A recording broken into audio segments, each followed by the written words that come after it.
श्री स्वामी समर्थ. कार्तिक पौर्णिमा 5 November रोजी साजरी केली जाणार असून कार्तिक पौर्णिमेच्या दिवशी काही गोष्टींची काळजी घेणं खूप महत्त्वाचं मानलं गेलं आहे.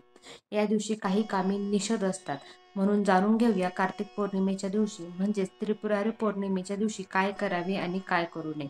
व्हिडिओमध्ये संपूर्ण माहिती आहे, म्हणून व्हिडिओ स्किप न करता शेवटपर्यंत नक्की बघा. आणि चॅनलवरती नवीन असाल तर चॅनलला लाईक, शेअर, सबस्क्राईब करायला विसरू नका.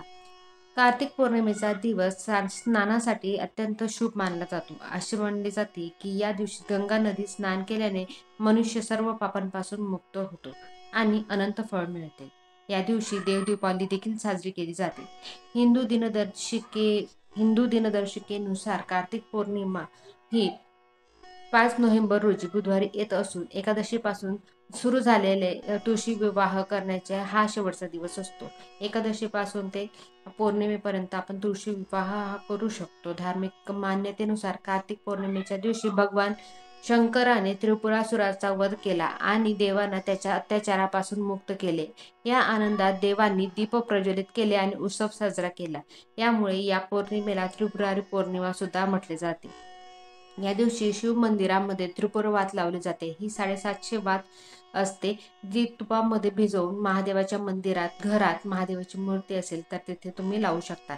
या दिवशी घराबाहेर, देवळातही दिव्यांची आरास करून पूजा केली जाते. तसेच नदीत दीपदान करून लोक आनंद उत्सव साजरा केला जातो.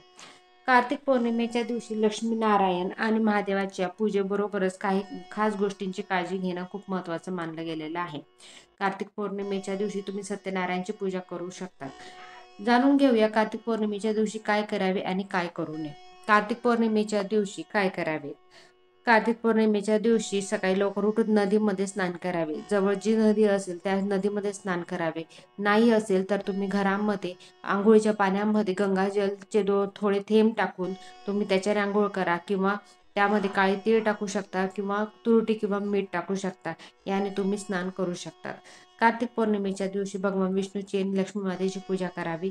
भगवान विष्णूचा सत्यनारायण पूजा सुद्धा करू शकता. यामुळे सुद्धा लक्ष्मी प्राप्ती होते. कार्तिक पौर्णिमेच्या दिवशी नदीमध्ये दीपदान करायचे. शक्य नसल्यास तर मंदिरात तुम्ही दीपदान करू शकता. या दिवशी विष्णू सहस्त्रनामाचे पठण करता येते. कार्तिक पौर्णिमेच्या दिवशी पाण्यात कच्चे दूध मिसळून चंद्राला अर्घ्य देणे शुभ मानले गेले आहे. या दिवशी गायीचे दान करणे देखील पुण्य मानले गेले आहे. पण गायीचे दान करणं आता शक्यतो खूप अवघड आहे, म्हणून तुम्ही छोट्या मूर्तीचे दान सुद्धा करू शकता. या दिवशी तुम्ही अन्न, गूळ आणि कपडे दान करू शकता. हे होते कार्तिक पौर्णिमेच्या दिवशी म्हणजेच त्रिपुरारी पौर्णिमेच्या दिवशी काय करावे. आता या दिवशी काय करू नये, म्हणजे कोणत्या गोष्टी आपल्याला जपायला पाहिजे की त्या आपल्या हातून घडायला नको. कार्तिक पौर्णिमेच्या दिवशी चांदीची भांडी आणि दूध दान करू नये. या दिवशी घरात अंधार ठेवू नये. कार्तिक पौर्णिमेच्या दिवशी तामसिक अन्न ग्रहण करण्यास सक्त मनाई आहे. या महान सणाला ज्येष्ठांचा अपमान करणे टाळावे आणि अपशब्द वापरू नये. या दिवशी गरीब, असहाय्य आणि गरजूंना रिकाम्या हातांना पाठवू नये. आपल्या क्षमतेनुसार अन्नदान आणि धान्यदान करणे आवश्यक आहे. या दिवशी काळे वस्त्र चुकूनही घालू नये. वाद विवाद, भांडणे, कोणाचं मन दुखवू नये या दिवशी चुकूनही करू नका. हे छोटासा व्हिडिओ जो कार्तिक पौर्णिमेच्या दिवशी आपल्याला कोणत्या गोष्टी करायच्या आहेत आणि कोणत्या गोष्टी टाळायच्या आहेत याविषयीचा. व्हिडिओ आवडल्यास लाईक, शेअर, सबस्क्राईब करायला विसरू नका आणि बेल आयकॉनला क्लिक करायला विसरू नका, जेणेकरून या प्रकारचे नवीन व्हिडिओ तुमच्यापर्यंत लवकरात लवकर पोहोचतील. श्री स्वामी समर्थ. धन्यवाद.